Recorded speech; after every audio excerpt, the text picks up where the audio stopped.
unleashed by Donald Trump almost cost me my life and have left me with physical and emotional scars. I'm here to advocate for the women who are unable to share their truth, for the many Black and brown women whose pain is often spent and disregarded, for the women like Amber Thurman who have lost their lives under Donald Trump's abortion ban. I never thought I would have this type of personal experience. If it can happen to me, it can happen to anyone. The same people who create these laws should ask themselves, what if it was their loved one? For all the mothers, daughters, granddaughters, there has to be change.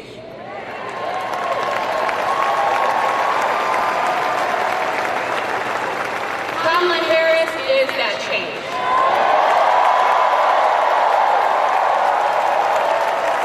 She is fighting to restore the rights of women that were so wrongly taken away. This election, I proudly cast my vote for Kamala Harris. Because lives depend on it, and I urge you all to do the same. Now, I'm incredibly honored to introduce to the stage Arthur, philanthropist, proud mother, activist, and H-Town's very own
was becoming freer for women.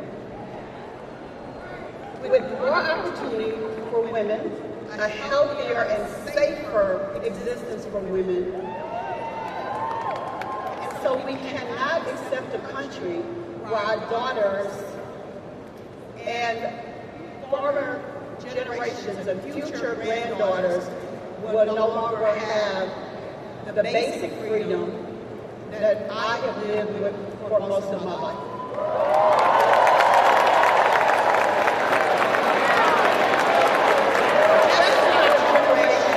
Generations before us did. We will fight for our freedom.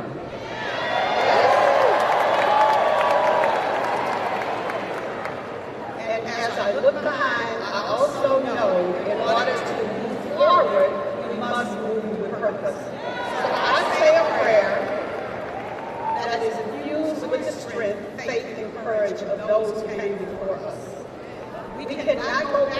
guys. Too many people have died for us to have our freedom. I know in my soul that all those past moments have led us to a time like this. We've got to show up and do our part. And that is why I am here. I am so honored to be here in support of Kamala Harris.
humanity.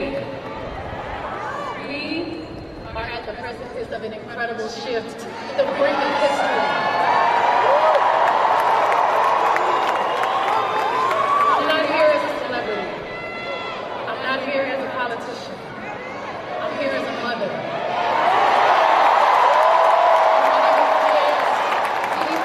About the world our children and all of our children live in.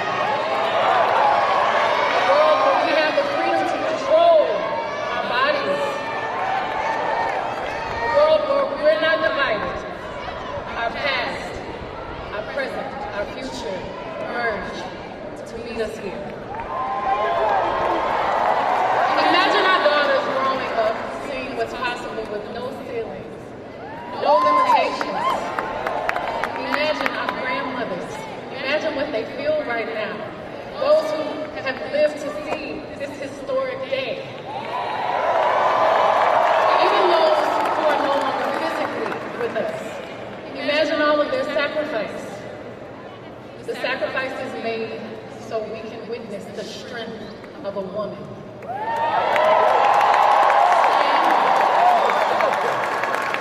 Reimagining what leadership is. For all the men and women in this room and watching around the country, we need you. Your voice has power and magnitude. Your vote is one of the most valuable tools, and we need you. Your freedom is your God-given right, your human right. Everybody say Texas. Texas plays a pivotal role to change the course of our future. Texans and Houstonians from 3rd Ward, Riverhouse, Sugarland, Fifth Ward, Memorial, Southwest Side, North Side, all the way down to New York City.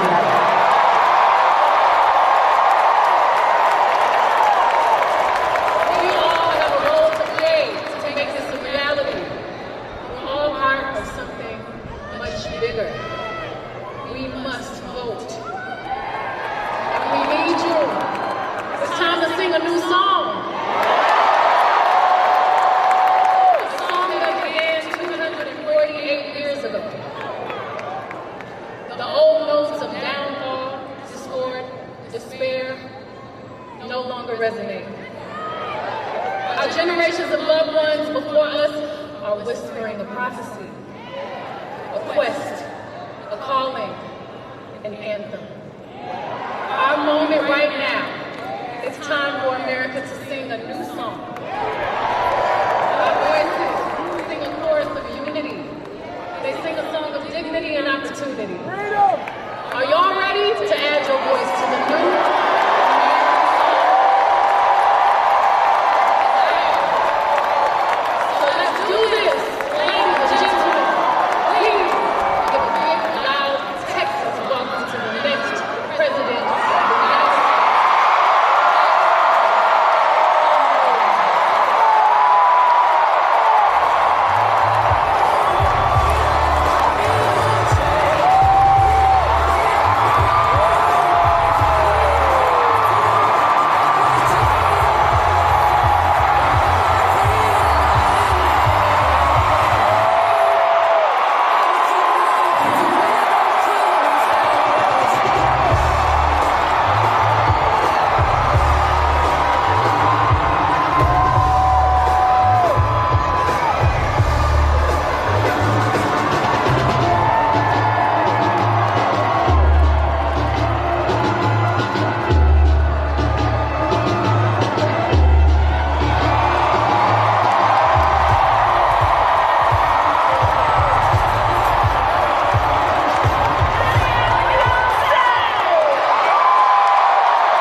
have been impacted by these Trump abortion bans in this moment. I thank you for sharing your stories and for your courage.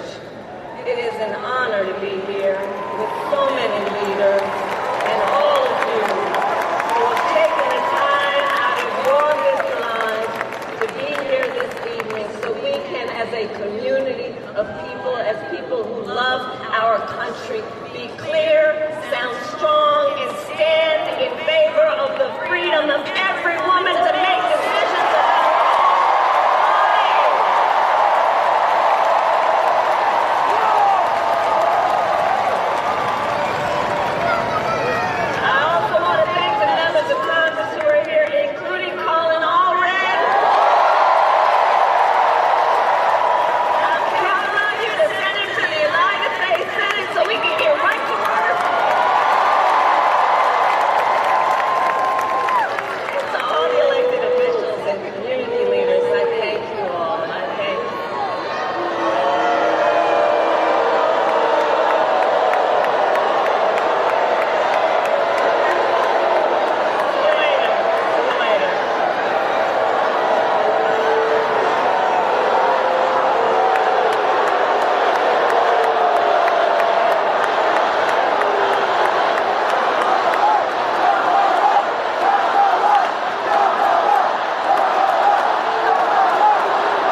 the United States Supreme Court with the intention that they would undo the protections of Roe v. Wade. And as he intended, they did. And now more than 20 states have a Trump abortion ban. Now 1 in 3 American women lives in a state with a Trump abortion ban, including Texas and every state in the South except for Virginia. And many of these bans are causing care to be denied until a woman is at death's door. Many have no exceptions even for rape and incest, which is immoral. And let us agree, one does not have to abandon their faith or deeply held beliefs to agree the government should not be telling us what to do. Not the government. If she chooses, she will talk with her priest, her pastor, her rabbi, her imam, but not the government and some people up in the state legislature. Tell her what's in her best interest when she knows what's in her own best interest. And let us recognize these same people, check this out, these same people who have argued that these Trump abortion bans are in the best interest of women and children, do look at their records. They tend to be in states with the highest rate of maternal mortality in the country.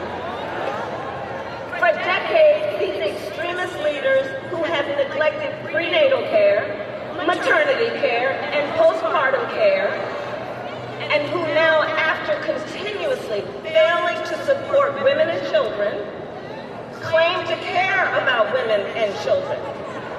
Well, I have a question for them. Where have you been? Where have you been when it comes to prioritizing care for women and children? Where have you been when it comes to helping pregnant women and new mothers? Where have you been when it comes to affordable child care?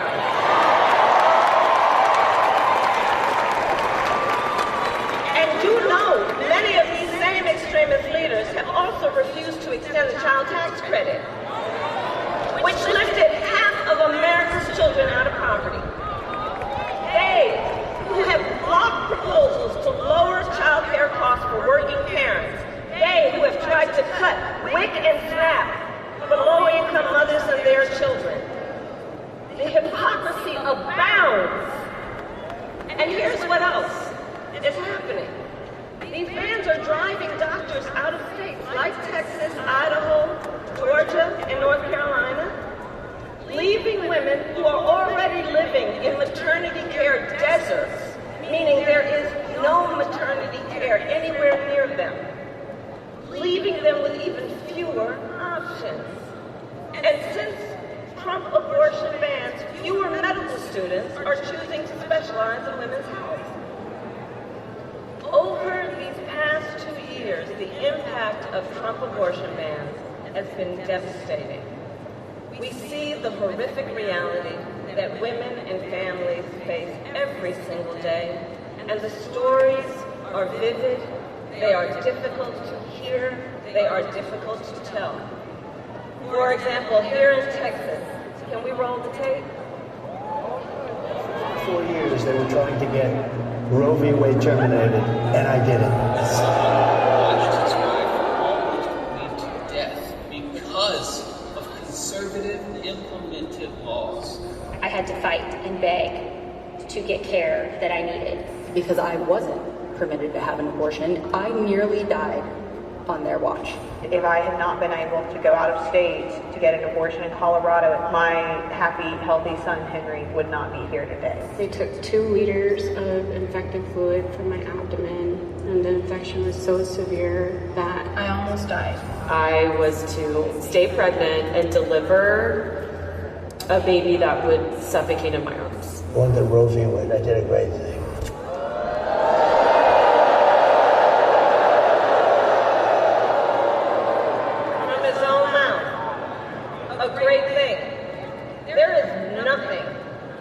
About what happened to women like Kay Cox, who was heartbroken to learn her much-wanted pregnancy was not viable, Heartbroken when her doctors told her if she remained pregnant, she would be risking her own life or her ability to have children in the future. But the Attorney General of Texas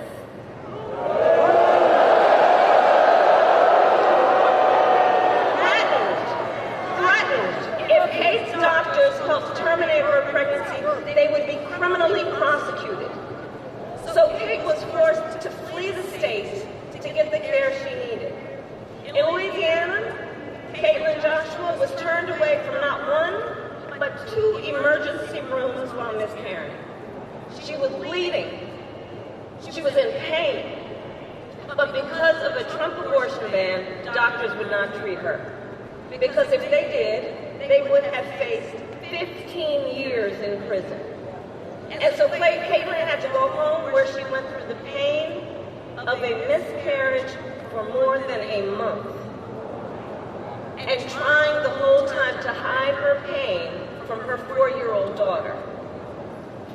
We know that women have died because of Trump abortion bans. Here today is Jeanette Williams, the mother of Amber Nicole Thurman, a vibrant, we must speak her name, Amber Nicole Thurman. I promised her mother I would speak her name. A vibrant 28-year-old mother of a 6-year-old son who died a preventable death because of Georgia's abortion ban. Now, Jeanette and her family are courageously sharing Amber's story to make sure we all remember her as more than a statistic, so that we remember Amber was a daughter, a sister, a mother, and that she was loved, and that she should be alive today.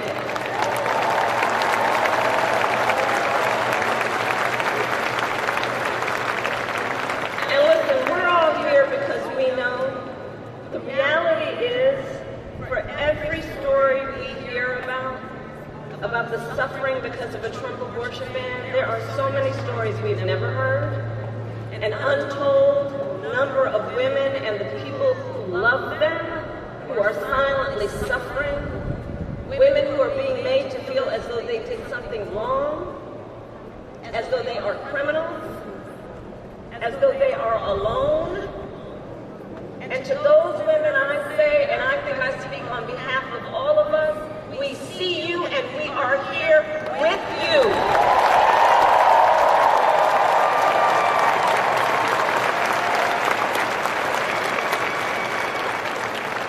Texas, what is happening across this state and our country is a healthcare crisis. And Donald Trump is the architect of it. He brags about overturning Roe v. Wade. In his own words, quote, "I did it and I'm proud to have done it." That's what he said. And one has to ask, proud that women are dying? Proud that doctors and nurses could be thrown in prison for life for administering life-saving care?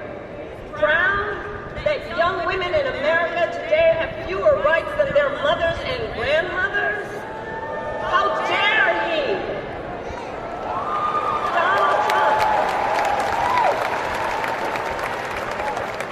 Donald Trump even said everyone wanted Roe v. Wade to be overturned.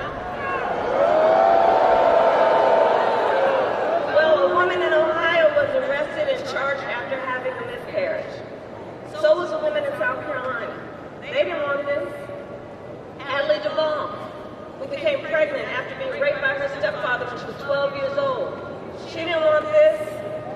Ryan Hamilton, who is here tonight, his wife was denied treatment at the hospital for a miscarriage. They got home, he found her bleeding and unconscious. He dressed her, put her in a car, packed up their 9-month-old child, and drove to a different emergency room where doctors told him she could have died. Ryan didn't want this. Let's be clear. And men across America, this needs to be said, men across America do not want to see their daughters and wives and sisters and mothers put at risk because their rights have been taken. I see the men here. And I thank you. The men of America don't want this.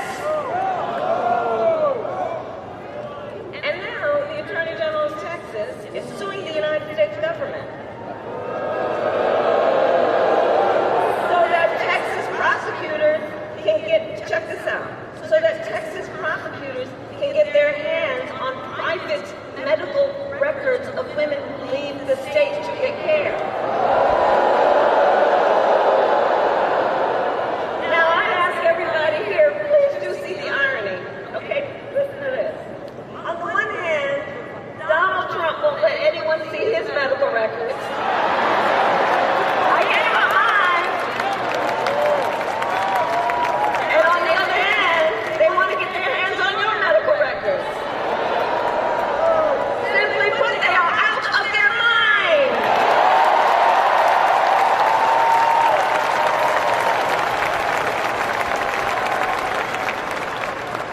In just 4 years as president, Donald Trump was able to erase half a century of hard-fought progress for women. And now he wants to go even further. He will force all 50 states to track and report on women's miscarriages and abortions, and go after access to contraception and IVF treatment. It's right there in his Project 2025. Google it. And let us be clear, if Donald Trump wins again, he will ban abortion nationwide.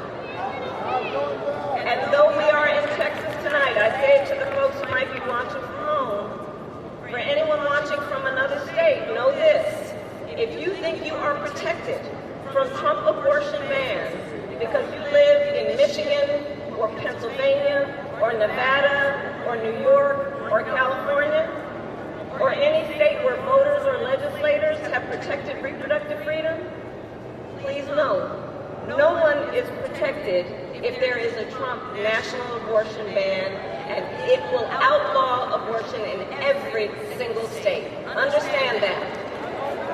And he can do it with or without an act of Congress. All that to say, elections matter.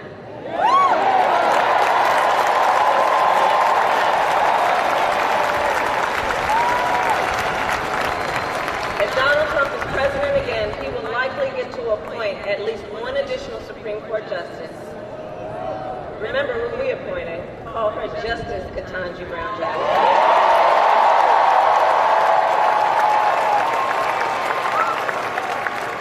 But if he were reelected, he'd probably get to appoint one, if not two, members to the United States Supreme Court. At which point, Donald Trump will have packed the court with 5 out of 9 justices on that court who will sit. Think about that. Who will sit for lifetime appointments, shaping your lives and the lives of generations to come. And that is among the many critical contrasts in this election. Look, Donald Trump doesn't trust women, but I do. We trust women. We understand what they say. And with Colin already in the United States Senate, when Congress reproductive freedom, I will proudly sign it into law as President of the United States.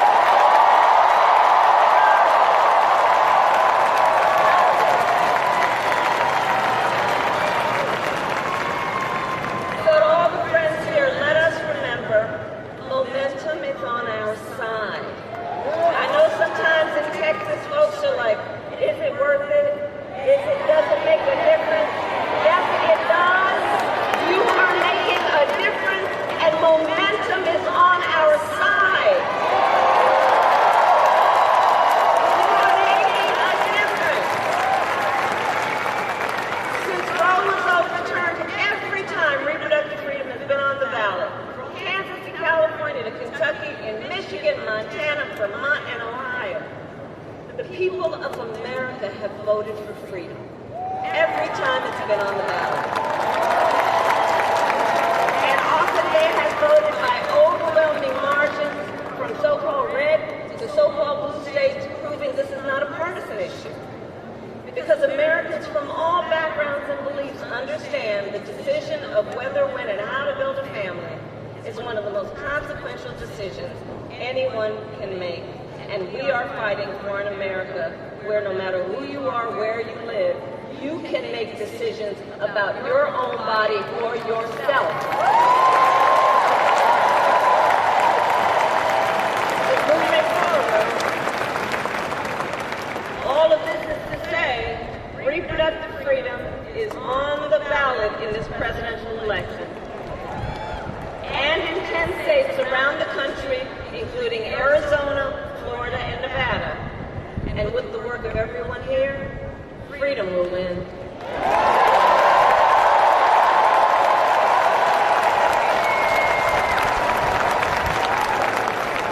And so I want to take a moment to speak in particular to all the young leaders here and across America. Do we have anybody here for Gen Z?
Voices heard.